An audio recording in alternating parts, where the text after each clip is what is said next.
नमस्कार, जय हिंद, जय भारत साथियों। आप सभी का स्वागत है केआरटी वहीं भारत के नंबर 1 सर्वे न्यूज चैनल। आज छत्तीसगढ़ विधानसभा चुनाव को लेकर सबसे बड़ा महासर्वे जारी हो गया है, जिसके अनुसार छत्तीसगढ़ में कौन सी पार्टी की सरकार बनती हुई नजर आ रही है, वह कौन सी पार्टी की रातों की नींद होगी हैरान। अभी इस सर्वे के आंकड़े जारी होने के बाद छत्तीसगढ़ के कई बड़े नेताओं की रातों की नींद हैरान हो चुकी है। ऐसे में अब छत्तीसगढ़ में कौन सी पार्टी की सरकार बनती हुई नजर आ रही है, अगर आप जानना चाहते हो तो वीडियो को बिना स्किप किए एंड तक जरूर देखिएगा। आज हम एक एक जिले व एक एक विधानसभा सीट के बारे में आपको विस्तृत जानकारी देने वाले। वहीं 2018 के चुनावी परिणाम की बात करें तो 2018 में कुल 90 विधानसभा की सीट है, जिनमें से 65 सीटें कांग्रेस पार्टी अकेली ने ही हासिल कर ली थी व बीजेपी पार्टी ने सिर्फ 14 सीटें हासिल की थी। तो इस बार क्या बीजेपी पार्टी छत्तीसगढ़ में अपने झंडे गाड़ पाएगी या फिर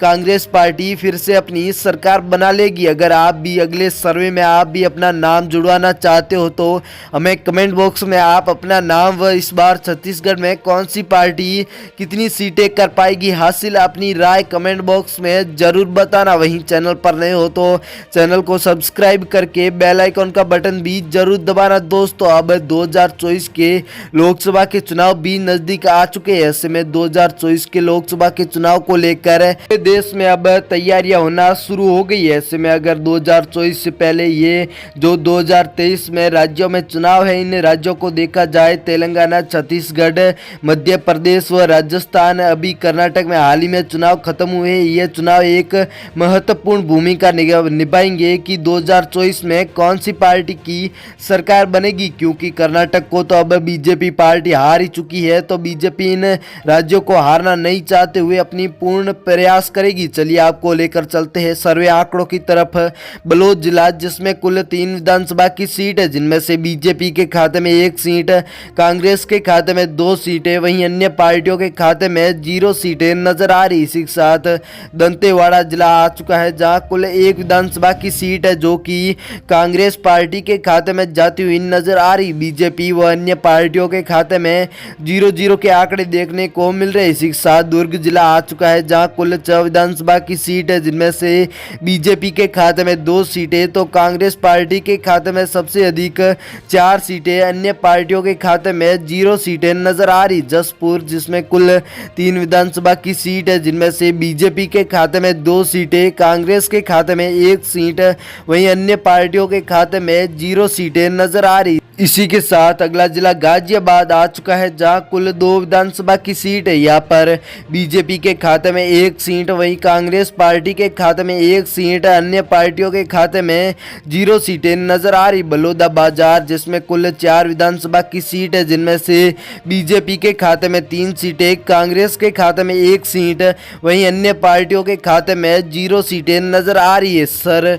सरगुंगा जिला आ चुका है, जहां कुल 3 विधानसभा की सीट है, जिनमें से बीजेपी के खाते में 1 सीट, कांग्रेस के खाते में 2 सीटें, तो अन्य पार्टियों के खाते में 0 सीटें नजर आ रही। राजनांदगांव, जिसमें कुल 6 विधानसभा की सीट है, जिनमें से बीजेपी के खाते में 2 सीटें, कांग्रेस के खाते में 3 सीटें, वहीं अन्य पार्टियों के खाते में 0 सीटें नजर आ रही। कवर्धा जिला, जिसमें कुल 2 विधानसभा की सीट है, जिनमें से बीजेपी पार्टी 1 सीट पर, कांग्रेस पार्टी 1 सीट पर, अन्य पार्टियों के खाते में 0 सीटें, तो यहाँ पर बड़ी ही टक्कर का माहौल देखने को नजर आ रहा। मुंगेरी जिला, जिसमें कुल 2 विधानसभा की सीट है, यहाँ पर भी बीजेपी व कांग्रेस के मध्य 1-1 सीट के साथ टक्कर का माहौल नजर आ रहा है, तो अन्य पार्टियों के खाते में 0 सीटें नजर आ रही। कोरिया जिला, जिसमें कुल 3 विधानसभा की सीट है, जिनमें से बीजेपी के खाते में 1 सीट, कांग्रेस के खाते में 1 सीट, तो अन्य पार्टियों के खाते में भी 1 सीट का आंकड़ा नजर आ रहा है। इसी के साथ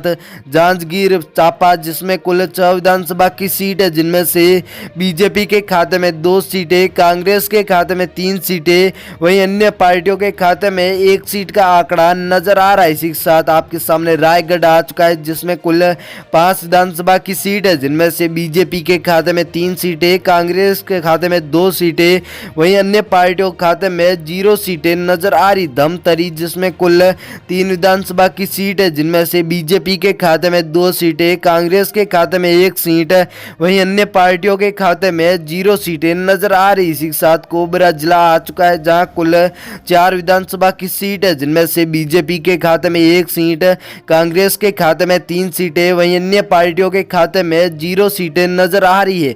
बिलासपुर, जिसमें कुल 7 विधानसभा की सीट है, जिनमें से बीजेपी पार्टी के खाते में 2 सीटें, कांग्रेस के खाते में 5 सीटें, वहीं अन्य पार्टियों के खाते में 0 सीटें नजर आ रही। इसी के साथ बस्तर जिला आ चुका है, जिसमें कुल 3 विधानसभा की सीट है, जिनमें से सबसे अधिक कांग्रेस के खाते में 2 सीटें, बीजेपी के खाते में 1 सीट, वहीं अन्य पार्टियों के खाते में 0 सीटें नजर आ रही। उत्तर बस्तर, जिसमें कुल 3 विधानसभा की सीट है, जिनमें से बीजेपी पार्टी के खाते में 1 सीट, कांग्रेस के खाते में 2 सीटें, वहीं अन्य पार्टियों के खाते में 0 सीटें नजर आ रही है। महासमुंद, जिसमें कुल 4 विधानसभा की सीट है, जिनमें से बीजेपी पार्टी व कांग्रेस दोनों के मध्य 2-2 सीटों पर टक्कर नजर आ रही है, तो अन्य पार्टियों के खाते में 0 सीटें नजर आ रही। रायपुर, जिसमें कुल 7 विधानसभा की सीट है, जिनमें से बीजेपी के खाते में 3 सीटें, कांग्रेस के खाते में 4 सीटें, वहीं अन्य पार्टियों के खाते में 0 सीटें नजर आ रही है। बेमेतरा, जिसमें कुल